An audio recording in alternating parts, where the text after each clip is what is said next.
आपने कभी सोचा है भस्म क्या होती है? हम भस्म क्यों लगाते हैं, या हम अपने माथे पर भस्म का तिलक क्यों करते हैं, या भस्म बनती कैसे है, और भगवान शिव को भस्म आरती क्यों होती है, या जो अघोरी साधु होते हैं या जो नागा साधु होते हैं वो अपनी पूरी बॉडी पर भस्म क्यों लगाते हैं?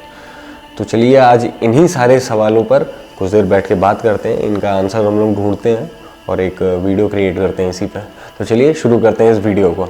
तो सबसे पहले अगर बात करें भस्म होती क्या है, तो भस्म का मतलब क्या है? तो अगर हम अपने शास्त्रों की बात करें तो जो शास्त्रों में बताया जाता है, भस्म को अगर हम लोग दो शब्द में डिवाइड करें, भ और अस्म, तो भस्म का ये मतलब निकलेगा, भा का मतलब होता है भत्सर्णम और अस्म का मतलब होता है स्मरणम। फिर अगर हम लोग भत्सर्णम का मतलब देखें तो नष्ट करने वाला, और स्मरणम का मतलब स्मरण, तो नष्ट करना और स्मरण, तो इसको अगर हम लोग जोड़ते हैं तो पापों को नष्ट करके ईश्वर का स्मरण, ये हो गया भस्म।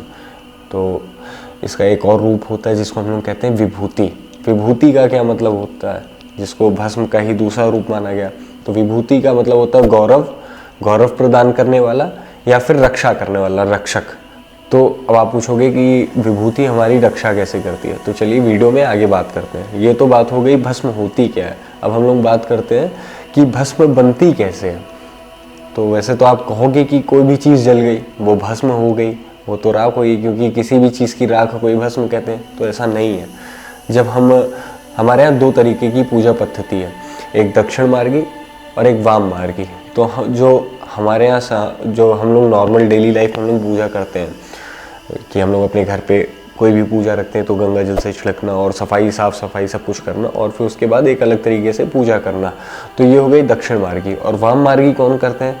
जो अघोरी साधु होते हैं, जो शमशान में पूजा करते हैं, वो वाम मार्गी पूजा करते हैं। उनकी तो पूजा भी बहुत ज़्यादा देख के डरावनी होती है, कोई नॉर्मली वहाँ पे जा भी नहीं सकता है। तो ये दोनों डिफरेंस है।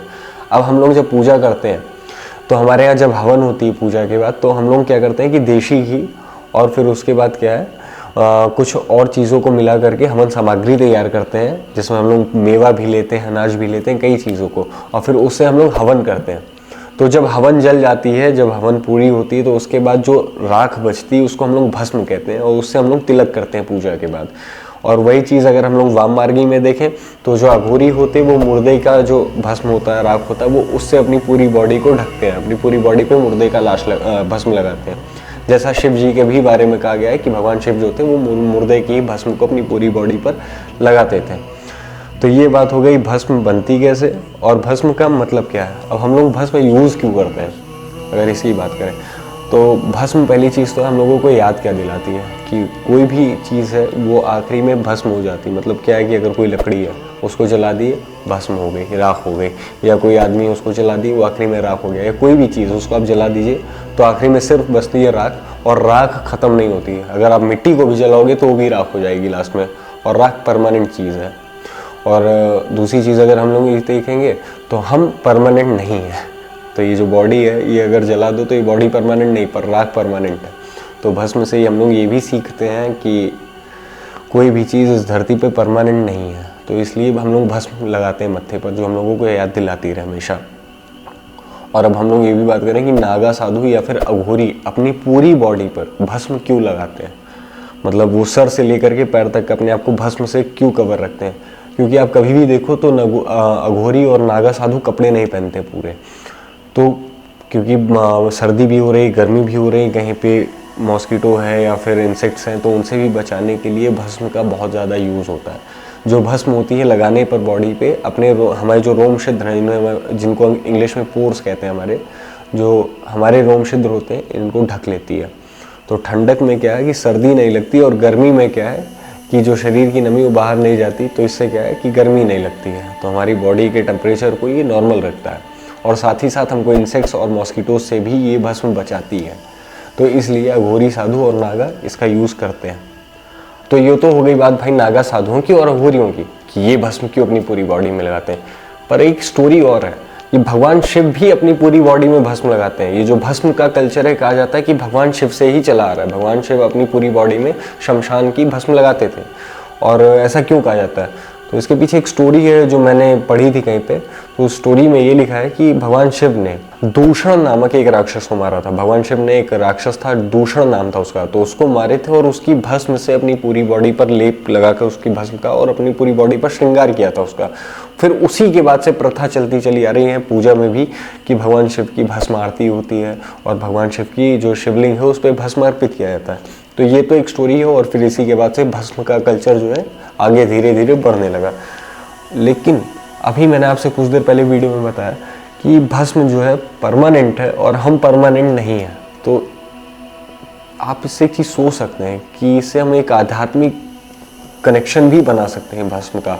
ये तो अभी तक का जो बात हो रही थी साइंटिफिक हो रही थी कि भस्म हमको इंसेक्ट से बचाता है या फिर मॉस्किटो से बचाता है, मतलब जो भी है ठंडी गर्मी से बचाता है। लेकिन अगर एक आध्यात्मिक फैक्ट की बात करें तो कहीं ना कहीं तो एक कनेक्शन जुड़ा। और क्योंकि जो भस्म है ये परमानेंट है और हम परमानेंट नहीं हैं, उसी तरीके से जिस तरीके से ब्रह्म परमानेंट है और हम परमानेंट नहीं हैं। ये जो सृष्टि है या फिर असंख्य नाम रूप वाली जितनी भी और सृष्टि है, इनका विनाश हो जाता है, पर आखिरी में सिर्फ एक चीज़ बचता है जो सत्य परम ब्रह्म है। तो ब्रह्म और भस्म ये तो कहीं ना कहीं को रिलेट कर रहे हैं, क्योंकि कोई भी चीज़ होगी, मान लो ये लैपटॉप ही, अगर इसको भी जला दें या फिर मान लो ये बॉडी है, इसको जलाने के आखिरी में क्या बचता है? राख बचती है। मतलब अगर आप मिट्टी को भी जला दो तो वो भी आखिरी में राख हो जाती है। अगर आप उसको एक अलग रूप से देखोगे तो वो भस्म है या फिर वो राख है। और भस्म इसीलिए लोग अपने मत्थे पर लगाते भी हैं, जिससे उनका दिमाग में हमेशा ये बना रहे, उनके दिमाग में ये चीज़ें रहें कि ये जो बॉडी है ये नश्वर है। क्योंकि जब आपके दिमाग में ये ख्याल रहेगा ये बॉडी नश्वर है, हम नश्वर हैं, सिर्फ कोई चीज़ है तो वो जो हमारी आत्मा, जो हमारा परम ब्रह्म है वही परमानेंट है, बाकी ये बॉडी नश्वर है।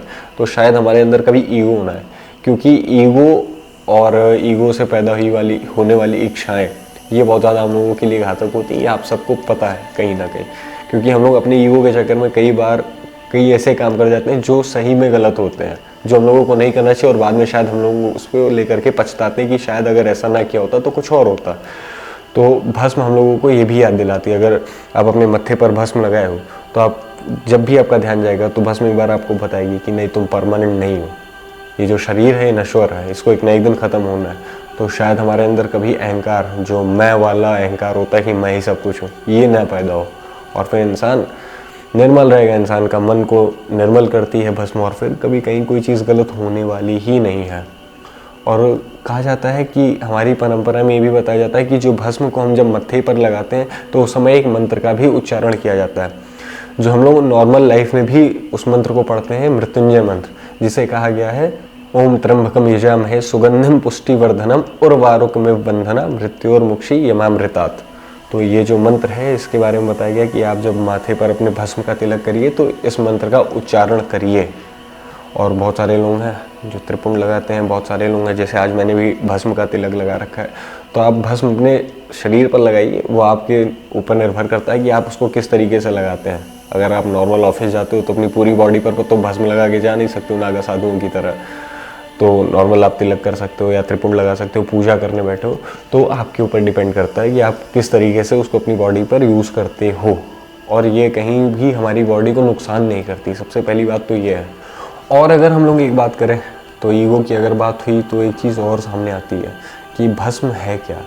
मतलब हवन कुंड, मैंने बताया था ना शुरुआत में कि हवन कुंड से जो है भस्म बनती है और फिर उसके बाद हम लोग उसको यूज़ करते हैं।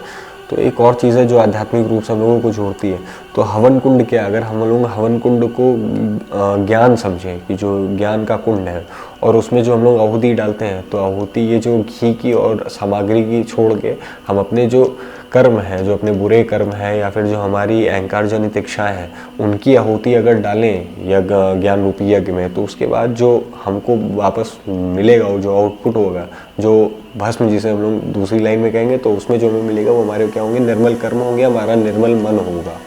क्योंकि अगर किसी इंसान के अंदर से ईगो ख़त्म हो जाए, वो जो उसके ईगो वाली भावना है और फिर उसकी ईगो वाली इच्छाएं हैं कि मैं ये पा जाऊँ, मैं ये कर दूँ, मैं ये कर सकता हूँ, अगर वो ना रह जाए तो आखिरी में जो बचता है वो होते हैं उसके अच्छे कर्म। और यही एक अच्छे कर्म होते हैं जो कर्मों की शुद्धता होती है, जो इंसान को मुक्ति का मार्ग दिखाती है। क्योंकि आप बहुत लोगों से सुनोगे कि बनारस चले जाओ, जो बनारस में ख़त्म हुआ है या फिर जिसको बनारस में जलाया जाता है वो मुक्ति पाता है। पर क्या ऐसा है? वैसे तो फिर हर आदमी को बनारस में जलाया जाए, हर आदमी मुक्ति पा जाएगा, पर ऐसा नहीं है। मुक्ति का मतलब होता है कि अपने कर्मों से मुक्ति मिलनी है। हमारे कर्मों से कब मुक्ति मिलती है? जब हमारे कर्म शुद्ध हो जाते हैं। और हमारे कर्म कब शुद्ध होते हैं? जब भावना हमारी जो है, द्वैत की भावना खत्म हो जाती है कि मैं ही हूँ जो मैं हूँ। नहीं, जब हमारी मैं अपने आप को ख़त्म करता हूँ और जब ब्रह्म बचता है, तो वो जब भावना आती तब हमारे कर्म शुद्ध होते हैं। और हमारे कर्मों के शुद्धता के लिए ही सारे शास्त्र और सारे वेदों की रचना हुई, या जितनी भी पुराण है। तो इनको आप पढ़िए और अपने कर्मों को शुद्ध करिए और अपने आप को बिना मरे भी मुक्त कर सकते हैं। तो चलिए बताइएगा आपको ये वीडियो कैसी लगी, और भस्म के ऊपर ये जो नॉलेज थी थोड़ी बहुत जो मैंने आपको दी, ये कैसी लगी।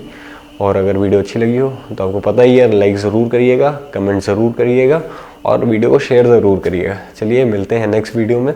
अपने कल्चर पे बात करेंगे, अपनी इसी तरीके की परंपराओं पे बात करेंगे और अलग अलग नॉलेजेबल चीज़ों पर बात करेंगे, नॉलेजेबल वीडियो बनाएंगे। चलिए तब तक के लिए जय श्री राम।